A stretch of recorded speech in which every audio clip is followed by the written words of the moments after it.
Welcome to the Love Story Podcast. I'm your host, Ashley Green, where we are capturing the magic of every love story. Welcome to the Love Story Podcast. Today in studio we have, are you Barb Graves? Yes. Okay, Barb or Barbara? Barb, please. Barb. Okay, so Barb Graves. We have Barb Graves on the podcast today, and you are podcast producer Abbey's mother-in-law. I am. Okay, do you like her?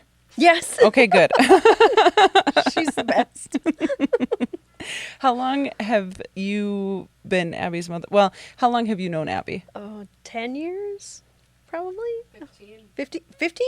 Oh, boy. Yeah. It's been that long? Okay. When you first met her, were you like, ooh, this is the one I want for Corey? Or was it just, you weren't even thinking that? You were just like, they're just a couple kids hanging out? I think there were just a couple kids hanging out. Yeah. And then all of a sudden, oh, she's really nice. She's keeper. Yeah. We'll take her. Yeah.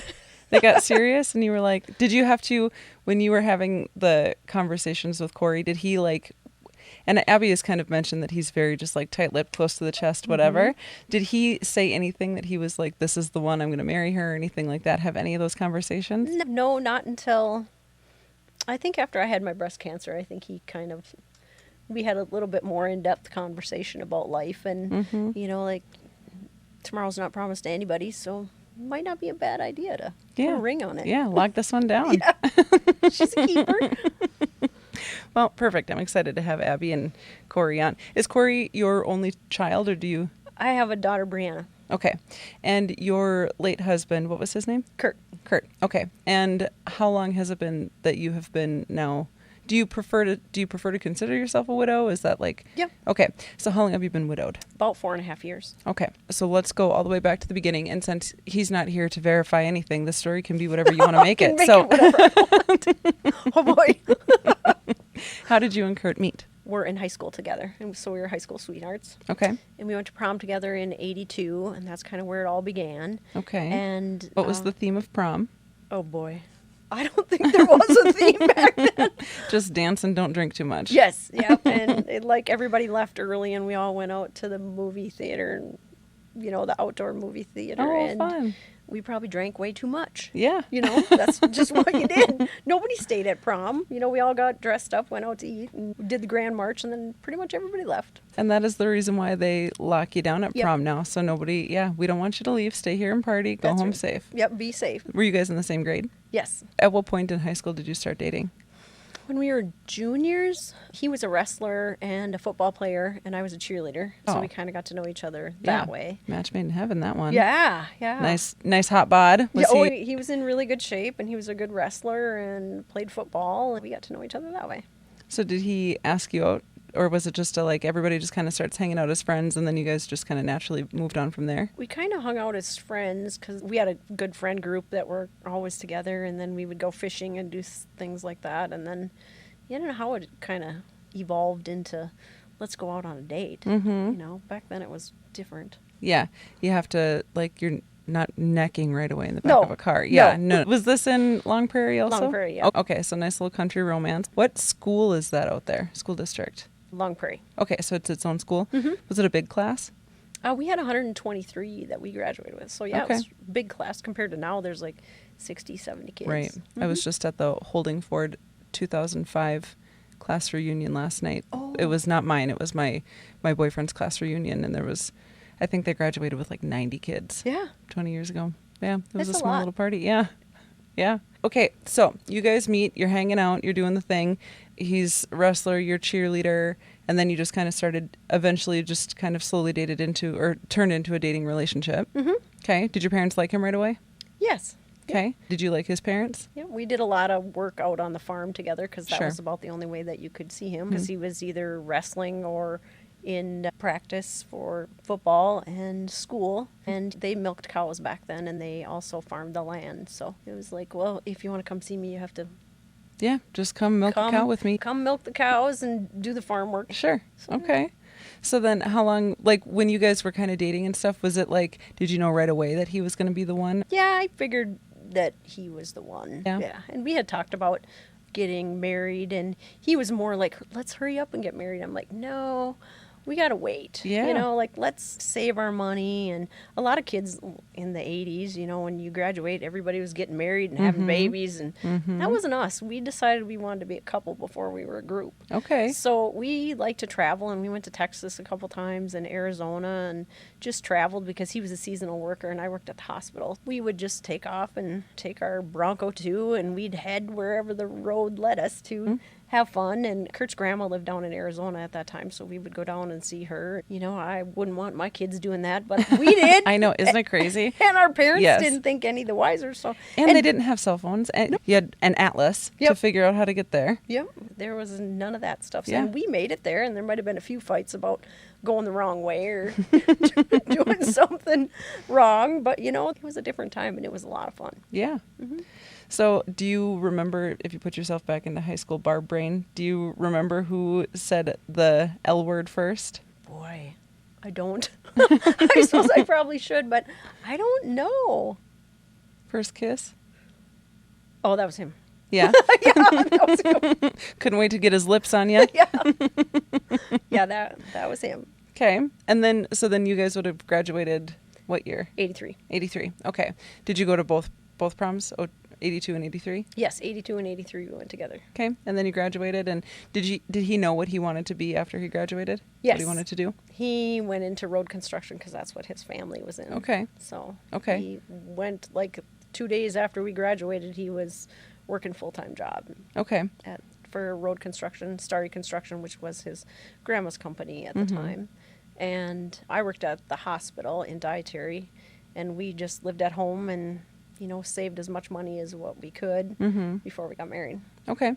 So how long after graduation did you guys wait to get married? We waited 5 years. Okay. And were you living not together, you were living still at each of your parents' homes? Yes, we Okay. lived at our parents' houses, and then we bought some land in Avon, and we built our first house Okay. in Avon. So we closed on that, I think, in February of 88, and then we got married in September of 88. Okay. So How long did it take to build the house? we started in November of 87, Okay. and then we closed on it in February of 88. So then Curt lived down there while I still worked, because it was closer for him to live in Avon and then drive to Sauk Rapids, because he was working for Bowerly Brothers Construction at that time. Okay. So then you moved into your new house, and how long after that did you wait to have kids? 5 more years. Oh, wow. Everything was all 5-year Yeah. plan. Wow. Yeah. Okay. So then you would have been, by the standards at the time, you guys would have been 28. You waited a long time then, for considering all of your other friends and Yes. stuff had been. Oh, yeah. We were the odd ones out. I mean, we had people that were getting married right away and having kids, and we're like, nope, we're having fun. Yeah. Yeah, for 10 years. Okay. So then who came first? Corey. Corey came first? Yep, Corey Okay. came first. And then you said you had a daughter also? Brianna. Okay. Yep. And how many years after her? Or after Corey? 8 years, 7 years. Wow. Yeah, you guys really did just stretch everything Yeah, out. we did. Yeah. Yeah. Okay. So- So then Corey kind of grew up on his own, Yep. and then your daughter kind of grew up on her own, and Yep, they're kind of like, you know, single kids. And, yeah. But, you know, there for a while, Corey didn't like her. He kept saying, can't we send her back? Yeah. He's 7, 8, and he's got this like little baby hanging out. She wasn't fun. You Yeah, know, yeah. We couldn't do a lot of things. It's like, no, Brianna can't. Nope. Yeah. I wasn't having any of that. No. So you guys stayed Central Minnesota your whole life then, basically? Yes. Relationship and everything? Yep. After we got married, we decided to buy 40 acres in Long Prairie. Okay. And our house was in Avon, and we thought, well, someday we'll retire there. Mm-hmm. And then right after Corey was born, someone approached us about buying our house in Avon. Mm-hmm. And my dad was diagnosed with cancer about that same time, and we're like, well, is this the time where we move?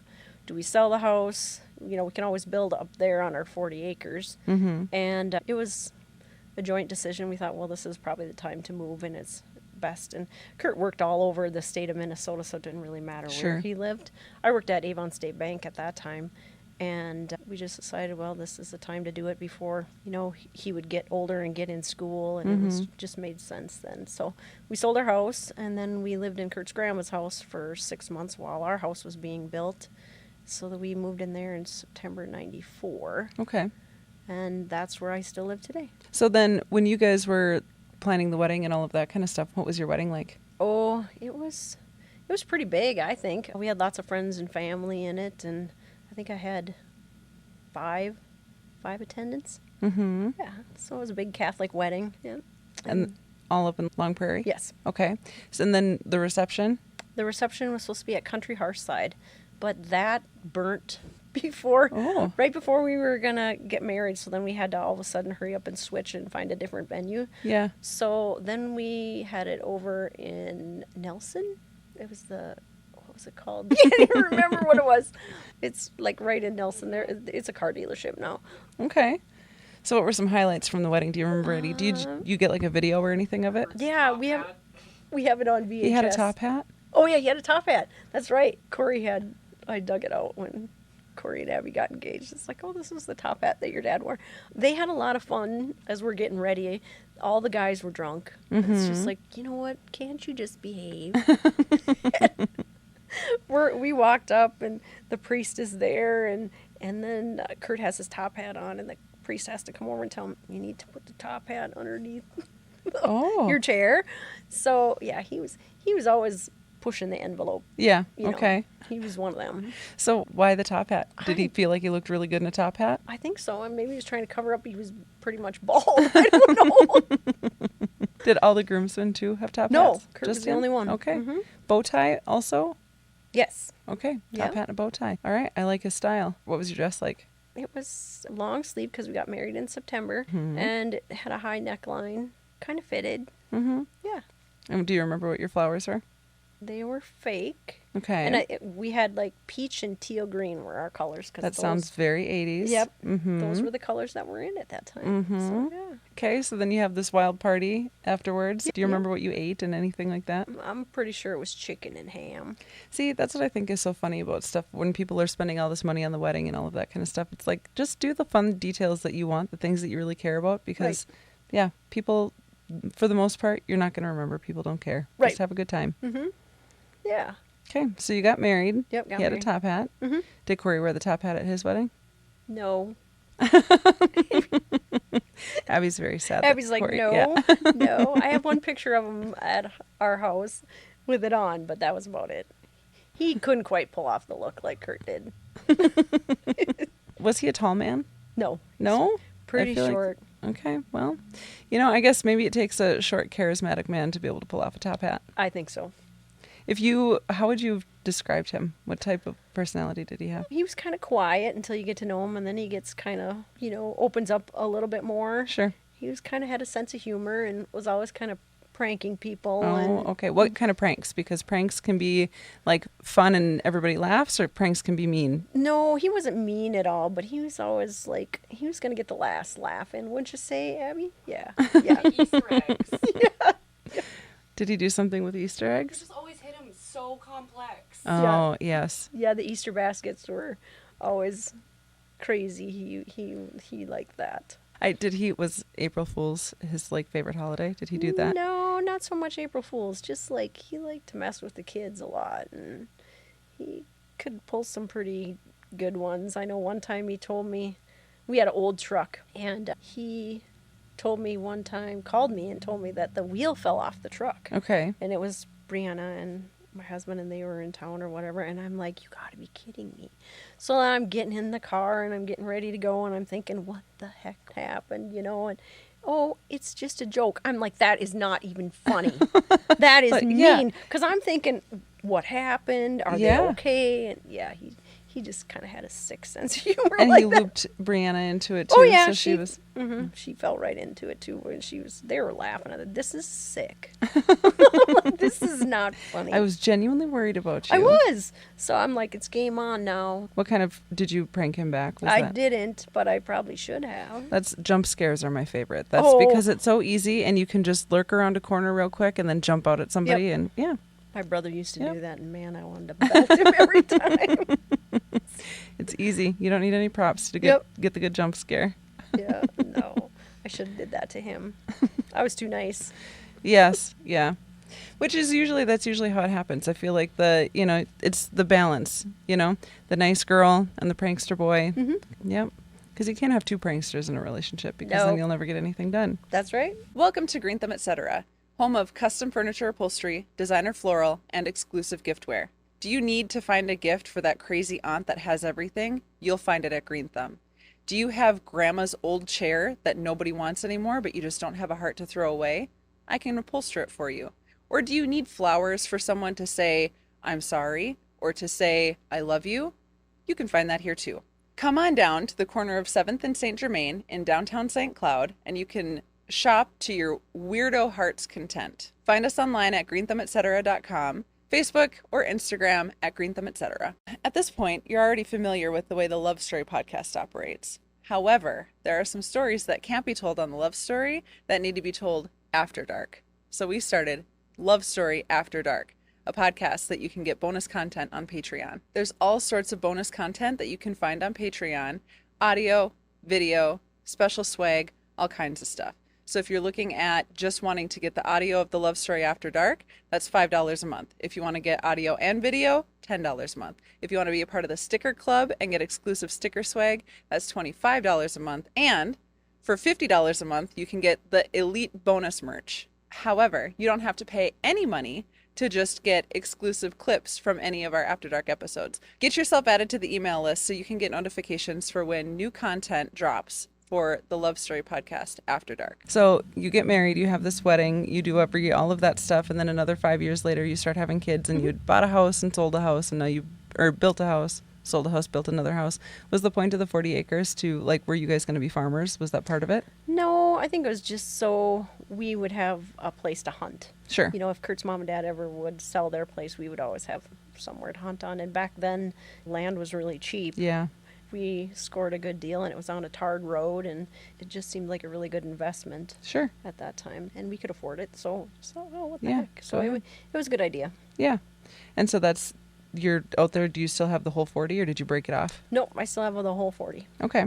Yeah. Was he a big hunter? You'd stay back? I went out with him a couple times, and then as my kids got a little bit older, I would go and sit with them just to be out and in the peace and quiet of the woods. So he liked it. What kind of hunting did you guys do? He did deer hunting and turkey hunting and bow hunting.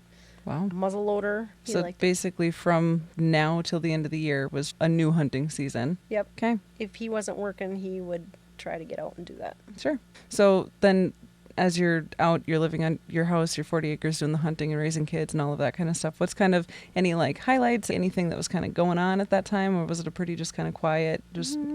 We were busy. My parents were elderly at the time, and my dad had cancer, and then my mom was diagnosed with pancreatic cancer later on after my dad had passed away. So I was pretty much trying to take care of my kids and our property, and then take care of my parents as they were aging as well. Sure. So that was tough. Plus I worked full time too. So then were his parents still alive? They're 20 years younger than my parents. So it was his grandma was the same age as my mom and dad. Oh. Because my dad was in the service. So they had kids later, and they did a lot of traveling. So we were like a generation apart. Yeah. Okay. On the parents' end. Sure. So your parents both ended up with cancer. Did they pass away from their cancer? Yes. Okay. And then his parents, how long are they still around? They're still alive. Oh, wow. And so how many brothers and sisters did Curt have? He has one brother and two sisters. Okay. And are they still around too? So did he get cancer? Is that what? No, he had a massive heart attack. Oh, geez. The Widowmaker. Ah, okay. So I guess I'm not too familiar with heart attacks or anything like that. Is that something that does it run in families or anything, or? Not that I know of, and he didn't have any signs. He was very active, never sedentary.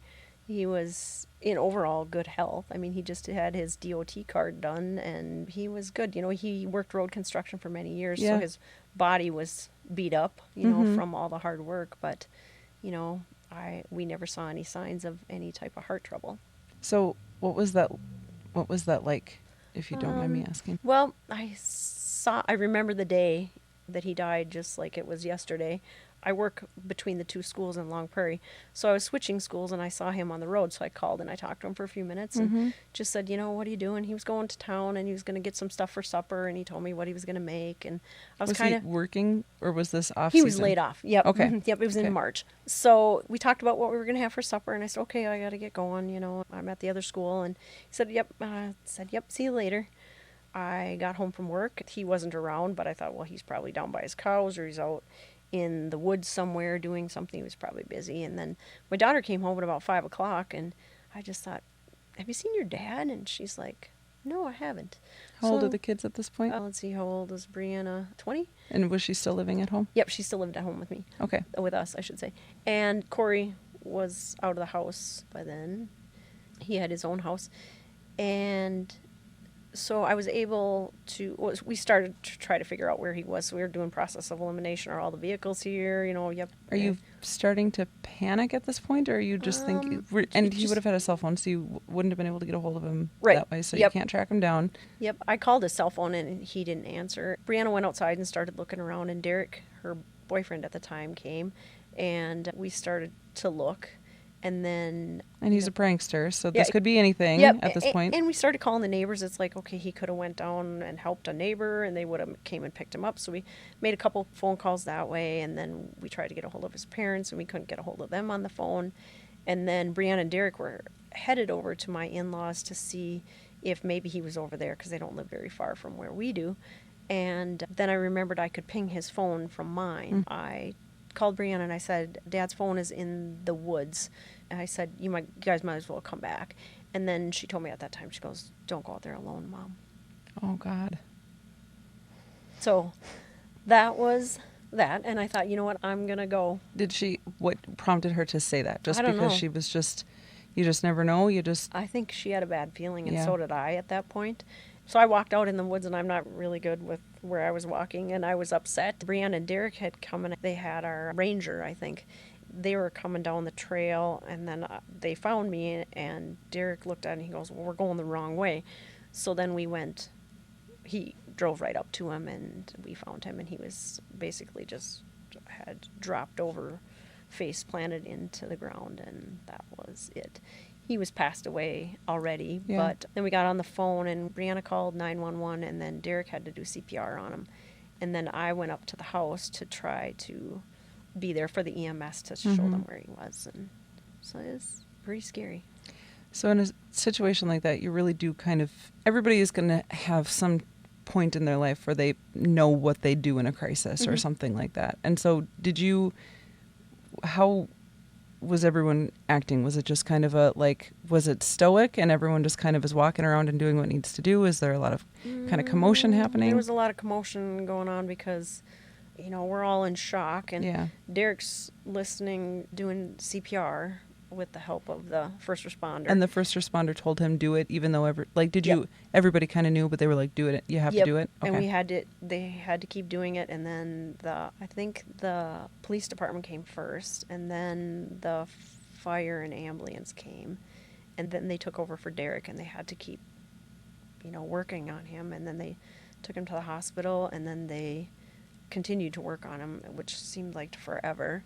And For what reason? Because did they think that there was hope, or was it just we have to until someone... I'm not sure what the rule is on that, but it just seemed like forever that we were sitting out there. I was 100% sure he was gone, just by the looks of things. And how much time had passed. And we didn't know how long he had been out there, because I saw him at about noon, and this was like 5 o'clock. So it's very traumatic, it's just, you shoulda, coulda, woulda about everything. Could I have found him sooner? Could I saved him? But I did talk to one of the ER nurses that I had known for many years, and she just said, you know what, Barb, he could have had that heart attack in the emergency room, and he never ever would have survived it. So because it was that massive? Mm-hmm. It blew out the whole left side of his heart. Oh my God. And just completely out of the blue, healthy, otherwise healthy human, and it was his time. Yep, it was his time. That's the only thing I can figure out. You just put it in God's hands. And I know I was talking to Corey about it one time after Curt had passed away, and he goes, Mom, you can shoulda, coulda all you want, but it's not going to bring Dad back. Yeah. So he was right. And then you have to go through the calling his parents to let, which would, had you already called them to say, hey, we can't find him at that point? Or because you were going to go pop over there? I'm not sure, because the neighbors started to come over, and one of our neighbors, I think, continued to try to get a hold of his mom and dad. And I think someone had to finally go over there because they weren't answering the phone. They run a dog boarding business, so I think they were busy with that. I don't know. I was in survival mode at the hospital, and, we had to try to get a hold of Corey and Abbey at that time, and I think Abbey was doing trivia. We didn't want to tell them what had happened, but we wanted them to come right away. So I think somebody got a hold of your mom and dad, and then they got a hold of you guys. And then I was just in survival mode at the hospital. And then somehow, like, Curt's sisters and brother came, and I don't know, I wasn't involved in all that. I was just so in shock at that point. And I was just, my world was just spiraling. And I'm like, how could this be? And yeah, it was just a nightmare, Yeah. And you relive it so many times. It's just like, man, what could I have done differently? Yeah. And to be at this, you're not at an age where you're thinking that this is even a possibility, or you're not going through the life experiences of somebody's, chronically ill or anything like that. It's just, hey, we're going to have, do you remember what you were going to have for dinner? No, but it was something on a bun is all I remember, because I think he went. I think it was salsa burgers. Was it salsa burgers? That was, yeah. What he wanted? That's our family favorite. You take hamburger and mix it with salsa, and you put hamburgers on the grill. So that was probably it. And I just remember, because the police had to come out, and, they wanted to see where we found him and just check everything out to make sure it was okay. And he asked about the buns or something, because I must have told him that, we were going to have supper, and he went to get something from the grocery store, and he asked about the buns, which I thought was really weird. There's so many things that you just never forget. I remember our whole conversation. And did we each say, I love you? No, we didn't. So I think that's something that's really important. You never know when the last time is going to be the last time you're going to talk to somebody. Mm-hmm. So I live my life a little bit different now, and try not to leave anything unsaid, and, just tell people that you love them. And that was going to be a question that I asked you, is when you got off the phone, because I'm an I love you bye. My 16-year-old daughter hates it, because when she's mad at me too, and I'm like, Erica, I love you, and she's like, okay, love you, bye. And then click, hangs up, angrily hangs up her cell phone as quick as she can. Yeah, it's because you don't know. You don't know. And even angrily saying, I love you, bye, if that was the last time. I was in a hurry, and I had to get going. So that was my fault, maybe. I don't know. Well, it was the way that you guys lived your life. It's especially too, if you're not an I love you family, or like that kind of a thing, it takes something to change the culture of something like that. And we said it often, but it just didn't come out in that conversation on that day. So it's something that I always think I should have said it, but I guess. How do you know that he knew that you loved him? I guess we had, every marriage has rough times, and we've lived through a lot of rough times. He worked out of state for several years. He was gone, like, I remember that one year in North Dakota, and he came home for 2 days that month. So there were hard patches, but, we enjoyed the same things. We liked staying home. We hardly ever went out. If we did, we went out for dinner and came back home. We were comfortable at home, sitting on the couch watching TV, and he'd be watching Fox News, and I'd be like falling asleep on the couch. It's like, I'm going to bed, but he was very active, and he enjoyed farming, and he liked helping his parents at their farm, and he loved to fish. When he was laid off in the winter, he would always fish, and he would always provide a lot of the people in town with his, his fruits of his labor of fishing. I don't know, when you're married and together for almost 40 years, wow, we grew up together. We learned how to manage parenting, and live through all the tough times of, like, when you don't like them, it's just like, okay, you made me mad about this or whatever, but you still figure it out. There wasn't an option of not figuring it out, but I guess we just did what we could to keep our relationship going.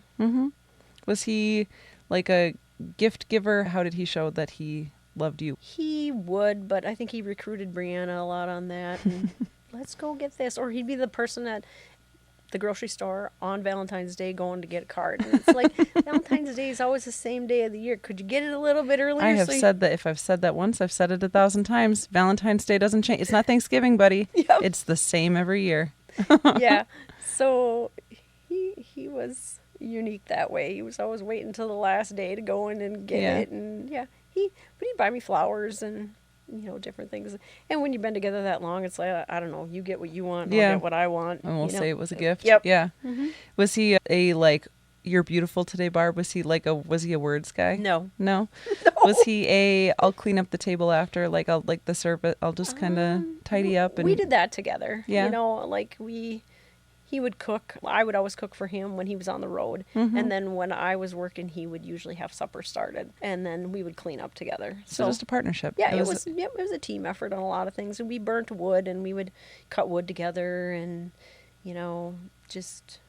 I'd like to walk, and that was the one thing he never ever did, so I would always walk a couple miles. Mm-hmm. He liked to be at home and down by his animals because he had cows, and he really enjoyed that. Or we had horses for a while, and, just sitting outside on the patio with our dogs and watching the cows. That was our enjoyment, I guess. And just kind of idle chatter and whatever. Mm-hmm. What a blessing that you did not know that you were giving your relationship to have waited 5 years to get married, just hung out together, spent time together, waited 5 years to have kids. You really, because you didn't get to live retired together and do all of that. So you did buy your 40 acres and you did build your house and you did take your 10 years to just really build the relationship. Mm-hmm.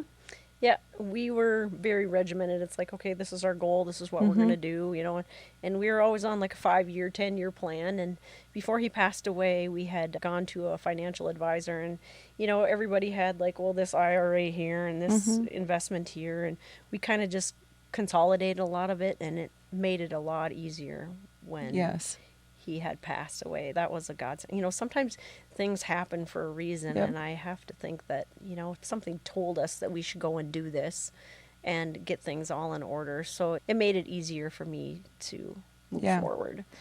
That's one of the things. Not only do you have to grieve the sudden loss of your life partner and your best friend, and then to also then share that with your entire family, but then to also, okay, now you have to clean up all of the, like, he had a bank account or I have, whatever, and getting death certificates and proving all of that stuff. It's not easy. No, it wasn't. And I worked in insurance and in banking over the years, so I knew all the stuff that needed to be done, and that made things easier for me.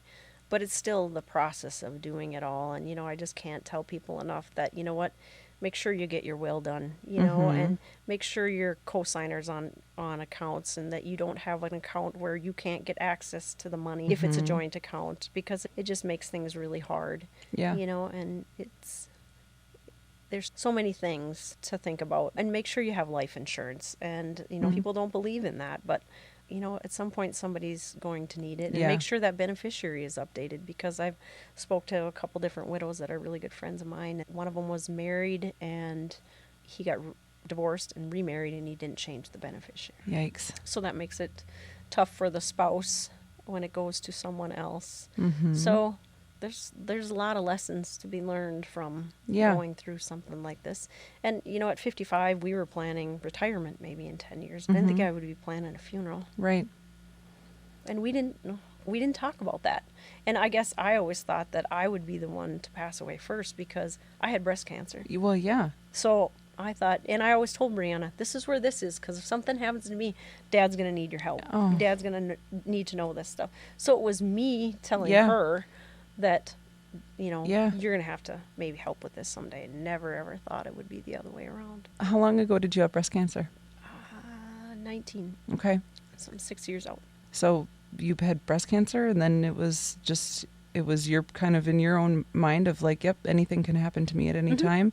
And very shortly after, you're having to live an entirely different life than what you had even prepped your children for. Correct. That's a lot. Mm-hmm. That is correct. It was just a real rough couple of years, because I had breast cancer in 19, I had skin cancer in 20, he died in 21, and then I had skin cancer again in 22. So it was a rough patch of Yeah. like stuff. It's just like, you know what, I know God doesn't give you any more that you can handle, but boy. Yeah, I'd like a break. Maybe send me an ice cream cone instead. Yep. Yeah. Yeah. Oof. So cancer seems to run in your family. Okay, so then was the skin cancer something that was like you just tanned too much and you should have SPF'd, or was this? My mom had skin cancer too, and my mom was never in the sun, Okay. but she had a lot of it. And I had a patch on my chin that had gone all the way across here. I just thought it was just maybe a pimple that wouldn't go away. And then I finally went in, and here it had spread all the way across, so they had to do like a football cut here. Sure. That was gross. And then in 22, there was like a patch, like a dry patch in my hair on the top of my head that just wouldn't heal. And I had somebody take a picture of it, and I thought, oh no, I know what that is. That's skin cancer. Yeah, so that got taken out too. But, you know, it's a little bit better when it's on the top of your head than when it's on your chin. Yeah, and you have to go out in public. And I had to Don't wear look this at me. big bandage over Yes. it, so because you couldn't let air get on it, and it wasn't a good. So this would have been skin cancer kind of bookending. You had skin cancer, breast cancer, and then Curt passed away, and then skin cancer again. Oh, boy. Well, So knock on wood, it's been kind of quiet. yeah, a since. decent couple of years. Yeah. So what were some of the things after he passed away that were, because when he passes away so suddenly, luckily you had all of that stuff, kind of the clerical stuff taken care of. What was the unfinished projects or anything like that? Because everything is just kind of left exactly as he left it. I think the hardest thing was we had outside wood boiler, and we had Curt was always, preparing wood for the season, so that was one thing that I had to think about. We had never ever heated our house with anything but wood, and we burned all year round, so that was a major thing for me. It's like we split a whole bunch of wood, and we had enough for a couple of years, and then after that it's just like I can't keep doing this. Yeah. So it was, put in a different furnace and start with propane, and that was good. I just needed to simplify things. Yeah. We had cows at the time and calves, and I needed to sell those. And I told Brianna, I said, at that point I was just so afraid. I mean, my husband made really good money and I didn't. So it's like, am I going to be able to even afford this place? What am I going to do? I mean, it was all scary. I mean, I can remember I took 2.5 weeks off of work, and then I went back to work, which was really hard. And I can remember like just trying to fake it till I can make it. Some days I would just come home from work and go right back to bed because I thought, I can't do this. Yeah. It was scary. It was hard. And then, I just tried to move forward. And, some days you don't feel like getting up and you don't feel like taking a shower. You don't feel like talking to anybody. But, that was best. I think the more I would have stayed home, the harder it would have been to go back to work. And everybody was really good. There was a couple times where people came in and, they mean well, but they're making you cry. And you're like, okay, that's enough. When people start to tear up, that's enough. Stop the conversation. And, but some people don't know that. So going through this experience, what would you, because there is always, to be a florist is constantly having conversations with people on sometimes the best days of their life and sometimes the worst days of their life when you're planning these kind of celebrations and things like that.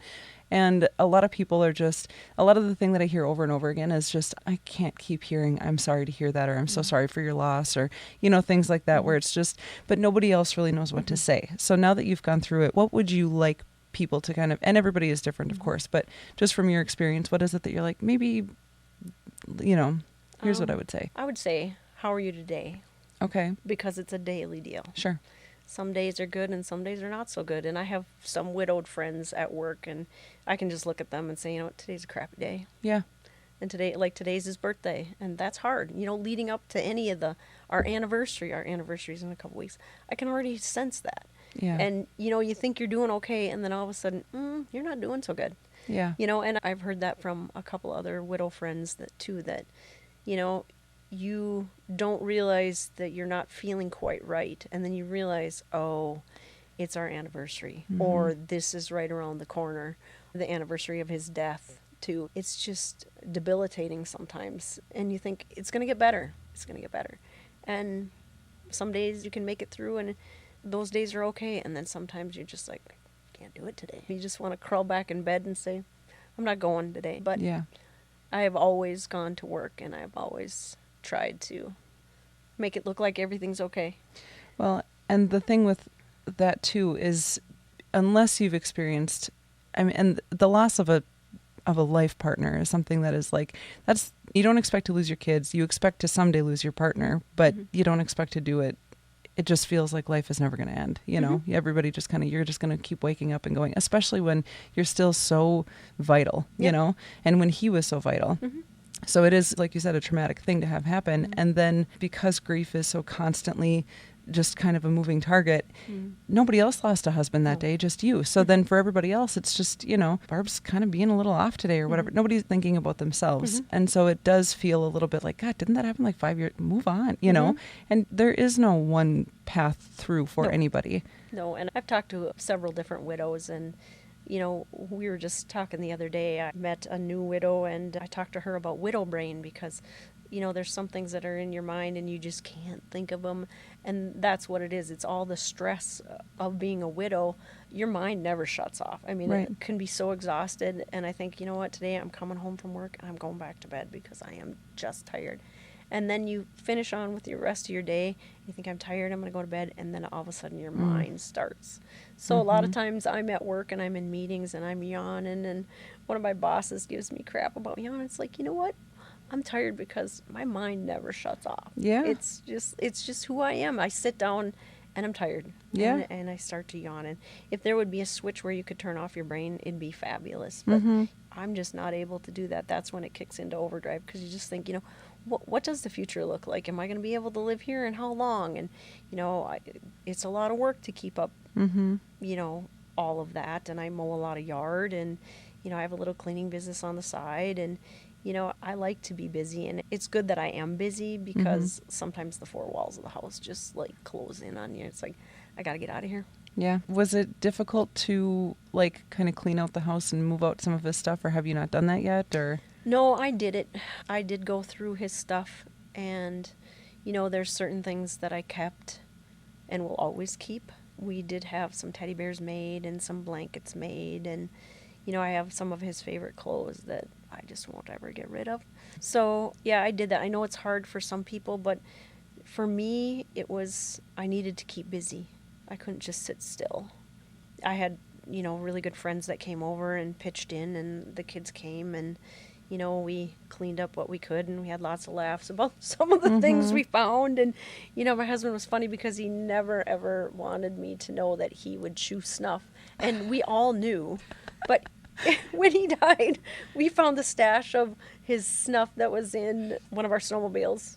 That's where he kept it, and he would always like never want me down by the shed. So if I was like, I would get done with dishes and he'd be out by his cows and I would go down there, and all of a sudden we'd be like walking back up to the house, and it's just like, come on, you know, I know this. Yep, keep you pure. Whatever. Did you have any other little surprises that you found? Like, was he like money, cash in pockets or cash in weird places or anything like that? No, nothing like that. He was just like a hoarder of a lot of things. Turkey blinds and like stuff in the shed and fishing rods. And oh God, I don't know. I found so much stuff. It's just unbelievable the amount of stuff he had that I never even knew was down in our shed. I don't even know where this stuff came from. It was like a treasure hunt for quite a few months until we cleaned it all out. But I got 2 big dumpsters and just started like, I got to clean this out and find the bottom of a lot of the things in the shed. So I didn't find anything really surprising, but we did laugh about the old chew cans. If I found them, I would always throw them in the wood stove. Probably not the best thing to do, but it would make me mad. It's like, why do you think that I don't know that you're doing this? Whatever. Yeah. If you had one piece of advice that you could give to anybody who is going through the experience that you had, what would you say? Reach out. Okay. Reach out. Let people know. Okay. Yep. And, you know, there's always somebody that is willing to help. I had a widow come and see me right after Curt had died, and she told me a lot of things that she goes, you know, I'm going to tell you a lot of things and it's not going to make sense, but just to know that this is going to happen in the future. And it was all really good advice. So I've reached out to a couple people that I know that have been widowed and just said, you know what, these are some of the things you're going to experience, and it's normal, like the widow brain. You know, like you're just not going to remember things that were probably really important at the time, but you just can't bring it forth to the top of your head. or you're doing something, it's just like, oh, I forgot what I was doing. You know, that. And then, like, everybody says they're going to help and they're going to be there for you. And those people just go away. Yeah. And they aren't there. And I think that was the most hurtful thing to me. It's like, if I say something, I'm going to mean it. But they mean well, but they go back to their life. Yes. And nothing's changed in their life. Yes. Where at my life changed everything. You know, it changed the way I eat. It changed how the way Yeah. you watch TV. It Yeah. changes when you go to bed. And, you know, so many things had changed. So, you know, just to be aware of that. And, you know, there are, you know, other people that have gone through it, and just say, you know what, I'm struggling today. I think that's just being able to be honest with yourself and to be honest with the people around you. It's something that, you know, it's not struggling today doesn't mean, you know, it could mean any. And if you're showing up at work and you're struggling, okay, it's not me saying that I'm going to lay down in the middle of the floor for an hour, you Right. know, it's just, just be tender with me. Yep. Mm-hmm. Just go easy today, because Yep. today's a rough day. So it's nice to have a support system of, you know, people that understand. Before we wrap this up, what are you hopeful for the future? What's your, because you've got now life after Curt to live. So what's your hope? I just hope to see tomorrow Yeah. that, you know, tomorrow's not promised to anybody. And, you know, I want to be active, and I want to travel, and I want to start doing family vacations again. We always did that for many years, that our Christmas present to our kids was a family vacation. So we had a lot of really good memories. And then Abbey and Corey got married, and then Brianna and Derek got married, and then it was just like, you know, now it's time. This will be our 5th Christmas without them, and we're going to take a trip this year, and we're going to get back into that. Just enjoy everything as much as you can, and hope to see you tomorrow. Thank you. Thank you. It was an honor having you on and telling your story, especially for someone who thought that she doesn't have a story. It was a beautiful story and a beautiful tribute. And I think the takeaway is that we are resilient and lean on each other. Thank you. Thank you. Thank you for listening to the Love Story Podcast. You can subscribe to the show, and you can follow us at the Love Story Podcast on Instagram, Facebook, and YouTube. Do you think you have a love story for the ages? Do you think you have a love story that's like a meet cute? Or maybe you just have a regular old love story, but you guys have been together for so long that you don't even remember how you met? We would love to have you on the Love Story Podcast to tell your story. Every love story is unique. Every love story is special. And whether you think you've got a cool story, a funny story, or just a heartwarming story, or just a story of the everyday, regular old love, that's the kind of stuff we want to hear. Reach out at info@lovestoryweddingshow.com, and we will schedule a time to get you featured on the Love Couch. If you're not local, we have the capabilities of doing it digitally as well. So don't forget to reach out, info@lovestoryweddingshow.com, or head to the show notes.